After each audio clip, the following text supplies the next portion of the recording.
किसान और उसका परिवार गांव के एक छोटे से खेत में रामू नाम का एक किसान अपने परिवार के साथ रहता था। रामू बहुत मेहनती और ईमानदार था। उसके पास थोड़ी सी जमीन थी, जहां वह फसल उगाकर अपने परिवार का पेट पालता था। उसकी पत्नी सीता और दो बच्चे गुड्डू और बिट्टी थे। रामू रोज सुबह जल्दी उठकर अपने खेत पर काम करता। खेत में हल चलाना, बीज बोना और फसलों की देखभाल करना उसका दिनचर्या बन गया था। उसकी पत्नी सीता घर का कामकाज देखती और बच्चों की पढ़ाई लिखाई का ध्यान रखती थी। वे सब सादा जीवन जीते थे, लेकिन खुश रहते थे। लेकिन इस साल मौसम ने किसान रामू की परीक्षा ले ली। बारिश कम हुई, जिससे उसकी फसलें खराब होने लगी।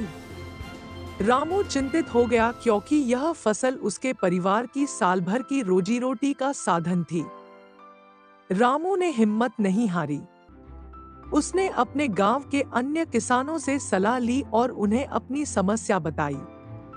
गांव के बड़े बुजुर्गों ने उसे धैर्य बनाए रखने को कहा। उन्होंने बताया कि कभी-कभी किस्मत की मार भी सहनी पड़ती है, लेकिन मेहनत और ईमानदारी से किए गए काम का फल जरूर मिलता है। रामू ने फिर से अपने खेत पर मेहनत की, पानी का प्रबंध किया और नई तकनीकों का इस्तेमाल कर फसल उगाने की कोशिश की। सीता भी उसका पूरा साथ देती। कुछ महीने बाद रामू की मेहनत रंग लाई। फसल धीरे धीरे तैयार होने लगी। जब फसल कटकर आई, तो रामू के चेहरे पर मुस्कान लौट आई। उसकी इस कामयाबी में न सिर्फ उसकी मेहनत, बल्कि उसके परिवार का साथ और गांव वालों का सहयोग भी शामिल था। रामू को एहसास हुआ कि जिंदगी में मेहनत और साथ ही लोगों का सहयोग बहुत मायने रखता है। इस तरह रामू और उसका परिवार अपनी मेहनत और ईमानदारी से सुखी जीवन जीने लगे।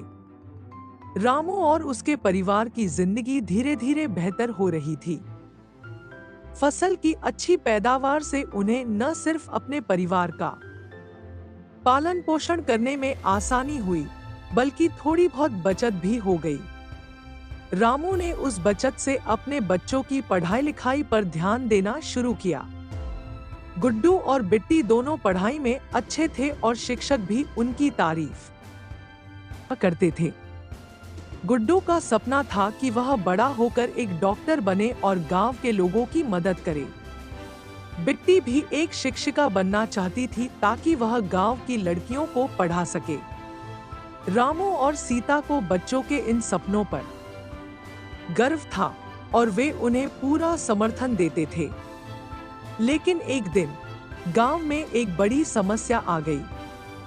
गांव के आसपास के इलाके में पानी की कमी होने लगी। किसानों के लिए यह एक और चुनौती बन गई। रामू ने सोचा कि अगर समय रहते इस समस्या का हल नहीं निकाला गया, तो आगे की फसलें भी बर्बाद हो सकती हैं। रामू ने गांव के अन्य किसानों के साथ मिलकर पानी बचाने के उपायों पर चर्चा की। उन्होंने मिलकर एक योजना बनाई कि वे बारिश के पानी को संरक्षित करेंगे और कुओं और तालाबों की साफ सफाई करेंगे, ताकि पानी का सही उपयोग हो सके। रामू और अन्य किसान एकजुट होकर इस काम में जुट गए। उनके इस प्रयास से गांव में जल संरक्षण की स्थिति बेहतर हुई और पानी की समस्या पर काफी हद तक काबू पा लिया गया। इस बीच गुड्डू और बिट्टी अपनी पढ़ाई में और भी मेहनत करने लगे।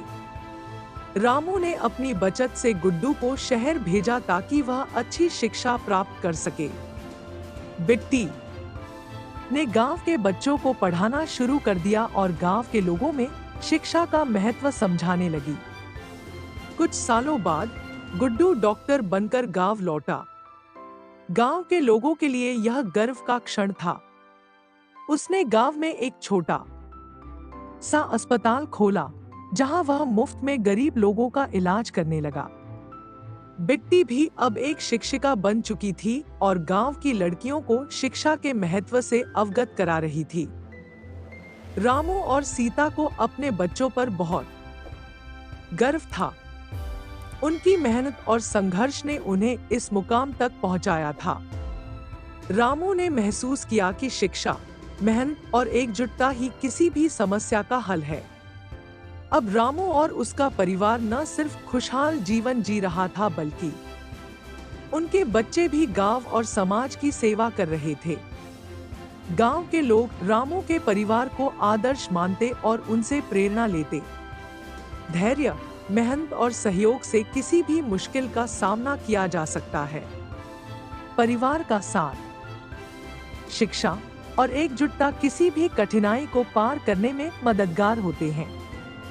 दोस्तों, आपको ये कहानी कैसी लगी कमेंट में हमें जरूर बताएं। मुझे आशा है कि आपको इस कहानी से बहुत सीख मिली होगी। तो चलिए मिलते हैं अगले वीडियो में, तब तक के लिए जय हिंद।